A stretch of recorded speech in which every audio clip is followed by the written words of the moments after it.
And in our business, we constantly have to find ways to grow. I can remember in the beginning, I would just be, staring at my phone, like kind of afraid to call. But I don't think the fear ever goes away. The fear of rejection from other agents of role playing bothered me. I was like, oh, they're going to think I'm not good. I don't want to role play. I prioritize my family time and my health. Well, guys, welcome to another edition of the Phone Warriors podcast. We are excited to welcome Rob Fillo from Hartford, Connecticut. All right, that's going to join us today. And Rob, welcome. Thank you for actually doing this today. Thanks, man. No, pleasure to be here. So, Rob, tell us a little bit about yourself to kind of get some idea of where you work. Where obviously you do your business majority of the time. And yeah, how long you've been in the business for? So I was originally a teacher for 11 years. I was a phys ed teacher. So I've had my license 14 years, but those first 5 or 6 years, I really didn't do anything with it. I was part-time, maybe did like one buyer sale a year type thing. And then I'm in Connecticut, West Hartford, Connecticut, Central Park. We got to the point where I had a 2-year-old and my wife was pregnant with our second child on the way. And I said, I can't do both. I've always wanted to do this real estate thing. I'm just going to go for it. So I remember I walked into my broker's office and I was just like, listen, I'm just going to go full time. I'm going to quit teaching. And they're like, whoa, you just can't quit. Like you need a plan, right? And that's where they began to help me and guide sent me in the right direction with mentors. And I kind of hit the ground running at that point. So I've been about 8 years full time right now. Wow. So 8 years full time. And what made you make that leap to let's say, hey, let's leave teaching and I want to go real estate full time now? What was that aha moment for you? I think it was our second child being born and just knowing that I don't know if I could provide the way I wanted to provide being a teacher. And I think that kind of gave me this mindset where it was now or never. And it really just forced me into action. And listen, it was scary. And I feel for a lot of agents who are making that switch because it is scary. And I think we could all agree it's scary today. It's that little bit of fear never goes away. And that's probably a good thing if you use it the right way and use it to motivate you and drive you. So I think that helped. Wow. So yeah. So you're using that as your factor, because I feel like a lot of agents in today's market are fearful, right? And they might be fearful because they have no idea what's actually going to come up of it. For even agents who've been in the business 10 years, right? So one thing that like I always tell you is like, I look up to you because you have been excelling at a very high level for very quick. So what did that look like from that year one transition? Like, were you scared when you were like, hey, listen, did I make the right choice? Or were you like, hey, listen, like, maybe I'm gonna give this a year and I'm gonna go back to teaching because I have a family now? Yeah. That's a good question. So I think it's how you could use the fear in two ways, right? The fear can either paralyze you and you do nothing, and that's not going to work, right? Or you could, again, use it as a driving force. So it's kind of like that push behind you where you're always trying to figure out a way because you realize you can't just stay complacent. There is no complacent. You're either growing or you're declining, right? Or you're getting worse. And in our business, we constantly have to find ways to grow or we're just going to kind of fade away with the pack, unfortunately. So yes, the fear was real that first year. If I go back to that time, and I can remember in the beginning, I would just be staring at my phone, like kind of afraid to call. But then I told myself, like, if I was going to make it happen, I had to do this, right? So I would just start calling and just reading the script. Literally, I had the script right in front of me. I would just read it, right? And slowly but surely you get more comfortable, you get a little traction, you start to feel a little better. But I don't think the fear ever goes away. It's part of the process. Rob, how much time did you actually practice in your day in those early days? Let's say years 1 through like 4 or 5. I mean, obviously now you've been pretty consistent with the number of transactions that you've been doing, but let's just like go into that world and mindset of your brain. Like, how much time did you allot for that? What did you actually do for that? Yeah. I don't know if this was the best example of the way I did it going back, but this is how I did it for myself. I was from the mindset of that time where I wanted to practice live. And again, I don't know if this is the right thing, but in my head, I was like, I'm just going to be on the phone as much as I can calling people. And I'm going to learn the most that way, right? So instead of role playing in the beginning, I'm more introverted by nature. I was more shy by nature. This was a big deal for me to do this stuff, right? So I would just get on the phone. I wanted to practice live. Like if I was reading the script, I had everything in front of me. But here's the important thing. When I had a person on the phone and it didn't go right, or at the end of my prospecting session, I would literally just sit there in front of my desk, and I would take half hour, and I would think about what I could have said differently, what went wrong, what I'm gonna say next time. And I would spend a lot of time with myself practicing, like rehearsing it in my head, saying again. So I didn't role play. And if I had to go back again, I probably would, because I did add role playing after 6 months or so. And that's a whole nother level that helped me. But if I'm being honest, that first 6 months or so, I wasn't role playing with other people. It was all internal, if that makes sense. Well, I mean, I was gonna say that makes complete sense, and I think a lot of agents can resonate with that because so many agents are fearful even just hopping on our Zoom, right? Like we're there to help people, right? And people are like, "Hey, I don't want to talk in front of other people." So the fact that you didn't want to role play, I think that was more of a fear factor because believe it or not, that's how actually I started too. I didn't start role playing right off the rip. I was Yeah. like, listen, I don't want to talk to another agent. I can't take that rejection just from another peer on top of it, right? So I actually did the same thing. I was like, you know what? Since I'm not going to role play, I'm just going to talk to as many people as I can as well, because I know I'm going to start hearing the same things over. I'm going to go into the scripts a little bit deeper. I'm going to look at the actual objections. And I did the same exact thing. And I think I did it for a lot longer than you. I think I did that for a few years before I even turned around and was like, okay, now I actually need to start role playing. And believe it or not, I kicked it in the high gear, Dean, when I started role playing with you. I was like, listen, like I'm gonna start doing that because now I started going to the groups and utilizing our groups. So I totally understand where you're coming from, Robert. And that's great being a little bit vulnerable because I know a lot of people look up because you have took that leap from 10 transactions to was it like over 100 transactions I think you hit last year, right? Or the year before? So my best year was 108. Past couple years, I've had a little bit of trickle down with the market. I went to 85 to 76, and right now I'm actually at 76 this year. So I'm definitely, down a little bit with the lower inventory. What are your best sources right now? What do you feel like is actually working today that might have worked that like didn't work in the past, but it's working today and vice versa? So this is another thing that I think is worth noting. In the beginning, when I first, just going back to my first year, literally everything came from expired and FISBO. I was afraid to call database. So kind of like Rich said, the fear of rejection from other agents of role playing bothered me. I was like, oh, they're going to think I'm not good. I don't want to role play. Also, the fear of rejection from my database. I didn't want my friends, family to think that I wasn't doing well or that I needed their business. I had these weird hangups, right? So it was all expired and FISBO early, but luckily I was able to transition to database probably around year 2 or 3 and really go all in because I realized, like, looking at all the top agents, like you can only go so far with expired and FISBO stuff.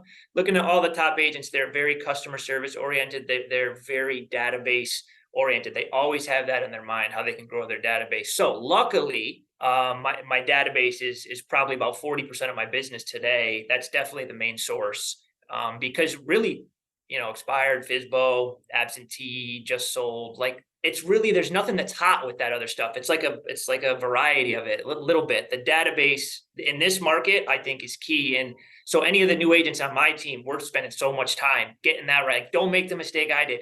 Get that database right from day one, because no one can take that from you. Yeah. And then so going back to your teaching days, this is something I'm really curious about. What advantages and disadvantages do you feel like you brought from your teaching experience into real estate? So I think there was a lot of advantages, actually, because I think about this a lot. As a teacher, you're on a schedule. Like, so for me, it never made sense. Like when you see all these, when like I would just come to work each day, because as a teacher, you go to work each day. And I see a lot of agents that, they're in Monday and then they're not until Thursday. And I'm like, I don't get this. If this is your job, how are you not here if your job is to, prospect, why aren't you doing that? Because it's coming from a job, or I think any employment where you're expected to be there, that schedule is important. So that's one piece. The second, I taught in the inner city, and it was a lot of like behavior management, right? So it was a lot of conflict resolution and stuff like that. And to do well at that, you have to use a lot of questioning, right? It's very similar to selling anything, really. You have to use questioning. You have to make it about them, right? You just can't tell people what to do. they don't listen. So that translated really well into real estate sales, where when you tell people to do, you push them away. You got to really try to, and a lot of times conflict resolution with an adult is harder than the children, to be honest. But that gave me a really good, baseline to carry over into this career. You say schedule is important. So walk us through your schedule. How does, what time do you wake up? Do you wake up like, early, like they say, but what's your schedule? Like what time do you wake up? What's your prospecting hours? And, I know one thing that you did for years was you always picked up your children at a certain time every year. So you always made sure that your appointments conform to your schedule. So you basically had a standard for yourself. So walk us through your schedule and walk us through, your standards in life. That's a good something good to go over. So do you want my schedule today or a schedule for the first 7 years? Because I actually just changed my schedule about a year ago. Yeah, let's hear it. All right. So first 7 years, I was a new dad. We had little kids. And that piece is still very important to me and always is. So like Rich said, I always try to build my schedule around my family. And my health and fitness has always been a priority too. So I always try to build it around those two things. And I think this is great for any agent. Like, to me, the beauty of real estate is you can build your schedule around your life and what you're trying to do. And that's the real silver lining to this industry. So back then I would wake up at 5. I didn't have any admin at the time, right? I think I had one assistant after year 2 or 3, but first year didn't even have an assistant. So I would wake up about 5 a.m. And I would actually do about an hour worth of admin during that time. I would be on email. I would be doing CMAs. Any clients I had to future pace, I would send out those emails because you don't want to be reactive. You want to prevent that reactiveness. So I would try to future pace for my day. So I would take away any potential things that could throw me off. Then I would help my wife get the kids ready for school. We had our oldest at the time. We'd drop her to daycare at the Y, and I would drop her off. And then I'd get to the office around 7:30, 7:15, and I would be on the phone from 7:30 to 10:30 prospecting. From there, I would do some more admin, return any calls, do some more CMAs. I'd do lunch at 11:30. And then my listing appointment time slots would be 12:30 and 2. So I'd be done with the day about 3. I would do a little bit more admin from 3 to 3:30. Then I would either head to a CrossFit class or pick up the kids or whatever it is, to make sure I had that family time and health and fitness time, in those early stages. Wow. Wait, so you're telling me that, so you were done with your day at 4 o'clock basically, or 3 o'clock? Yeah, 3:45, 3:30. Yeah. So okay. So this has always been something that I've been kind of astounding with you, that you've been able to produce as high as you have. That doesn't make sense to a lot of people, I feel like. How are you able, are you working the weekends? How are you able to cut out and then not return callbacks and all these different things later on? Give us some more information around that. Cause that, to me, I know other agents that we've spoken to, they can't wrap their head around that right now. So yeah, you weren't just doing 10 deals a year and right. You were producing at a No, I did. Yeah. So I did my first year full time, I did 47, and it was with that schedule without an assistant. So, a couple pieces to that I think are critical. One, I just have a minimum standard, right? And I prioritize my family time and my health in a time of day that I don't let anything touch. Just similar to I don't let anything touch prospecting time, right? I have certain points of the day that are untouchable, and if I can't make it fit, then yeah, I might have lost, say, a transaction a month or something because I couldn't fit it in, but I was okay with that. And the only reason I think someone can be okay with that is if you prospect and you create enough business that it gives you choices. If you don't have any choices, you have to be reactive and you're just chasing. And it's very hard to provide a good service that way. But when you prospect, you have choices. And now you get to pick who works and fits into your schedule. And if they don't, that's okay, because you have someone else lined up. And when you come from that place, the client or the prospect actually sees value in that. It strengthens your position to them because they want to work with you and they want to fit in your schedule because you're not just running around chasing them, if that makes sense. So okay, so let's run through a scenario. You're telling me, so you prospect, an expired says, I can't meet you at 12:30 or 2 o'clock. I can only do it after hours. What is your response? How are you handling that? Now, just to be clear, I would say 80% of the time they don't. Like a lot of us think, oh, no one wants to meet during that time, but I've been doing this 8 years. My schedule, my appointment times are still during that time frame. And 80% of the time they're like, oh, sure. They'll leave work early, they'll take a day off, they'll whatever, they'll just do it. Right. Now, the few that don't, listen, if it's a super motivated seller and I know they're going to list with me, like, yes, I'll go on a listing appointment on the weekend. Yes, I'll go on a listing appointment at night. But honestly, 95% of the time, you don't have to do that. Those are like one-offs here and there. And then you get to make a business decision at that point. But if someone gave me an objective, I'd be like, okay, so nighttime, let me look at my schedule here. I do my listing appointments at 12:30, 1:30, or 2, Monday through Friday. Which of those time slots might work best for you in your schedule? And you throw it back at them like that. And then that obviously converts to like, I mean, it obviously works for you, right? So, okay, let me run another scenario by you, because I know agents are going to ask us this, by the way, Rich, just so you know, and then you Yeah, can of course. run with it, which is how do you deal? So, like, let's just go back to the first 7 years of your career, right? We all know in this business, right, to get to 108, to get to your 47, however many deals that you're doing in a year, we have months that ebb and flow. Let's say you're in a month that is obviously in a lower transaction count, and you're now gunning to like get your listing, goal and everything, and doing everything you can. What are you telling yourself mentally, and how are you able to stick to your schedule when you are in a position you're not reaching your goal for that month, let's say? That's a really good question. And I'm human, right? There are a lot of months like that. And those are real questions and thoughts we all have. And I will tell you, it is much harder to stick to that appointment slot and not start chasing when you're on it, when you're behind on your goals a month. So I don't have the answer. What I can say is time has taught me that it all evens out. So I try to remind myself of that. Even now, like for me, that November's been a lower listing month. And some of my Novembers have been great. Some of them have been lower, but there's always ebbs and flows, right? So I try to remind myself, if I stick to the plan, if I do what I'm supposed to do each day, try to be unattached to the outcome. It's all going to work out. So I would say a little bit of blind faith is really important.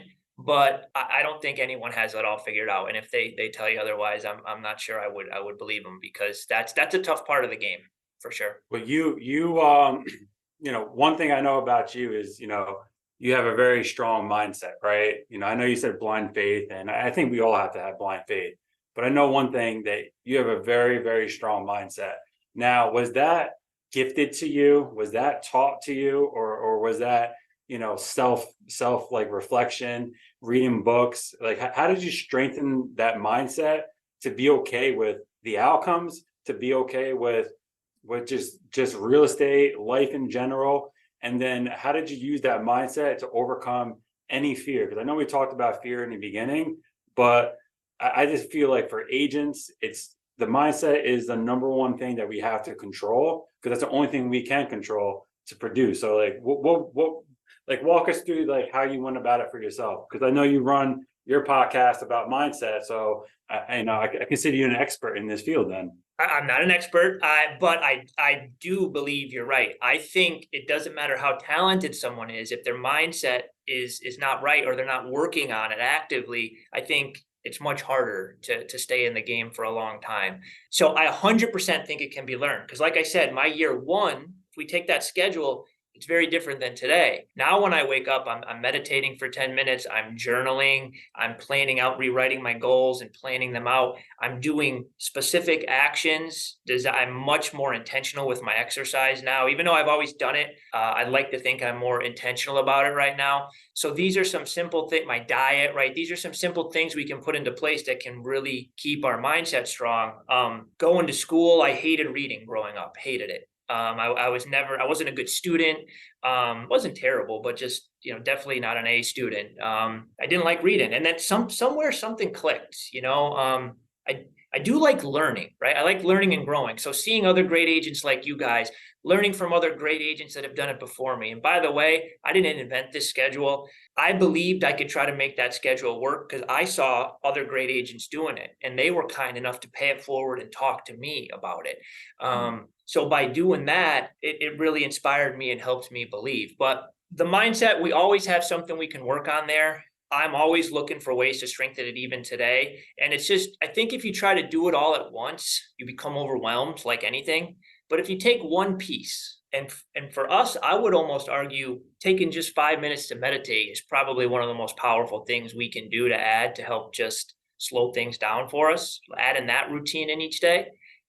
Take one piece, build it in, and then add another layer, and then add another layer, and then before you know it, 5, 6, 7 years down the road, you have all these pieces that are just habit and routine that really help you, But I'm always trying to learn and grow from people like you two and what they do and how they stay on top and have an edge and keep going. So Rob, you're also that's a great response, by the way. I love that. You're also a great investor from what I understand, right? How many units do you have? How many doors do you have at this point now? We have 8 properties, 6 are 3 families, and then 2 are single families. Did you fund these deals when you got going in real estate, or you had these before? Or how did that all shape up? It's funny. So my wife and I, we bought our first one the first year I got my real estate license. That's why I got my license initially. I was like, I want to try to get into investing, right? So we bought our first one. It was probably 08, 09, like right when the market was kind of crashing again off that height at that time. It's probably the worst time to start. Bought another one a few years later, and then I had stopped because it was hard. The market was crashing, kind of got away from it. But past 4 or 5 years, I ramped up again. I try to buy a property or 2 a year. That's a goal to try to maintain that cash flow that's important to an agent. Okay, because this is where I'm going with this, because it seems like you had like probably almost a little bit less than half of your portfolio built up before you got into real estate, really the way that you've been doing it for the last 7 years, let's say, right? For In sure. any big way. But before we go there, why did you so you were interested to invest into real estate. Why did you what made you attracted to doing the agent side at this level that you're doing it, where I've seen other investors kind of use the license just to buy and sell their own deals. What attracted you to doing this? That's a good question. So I could remember this actually. So I was looking at definitely investing. I was looking at flipping houses. I was looking at being a real estate agent. I was reading books, YouTube's, learning.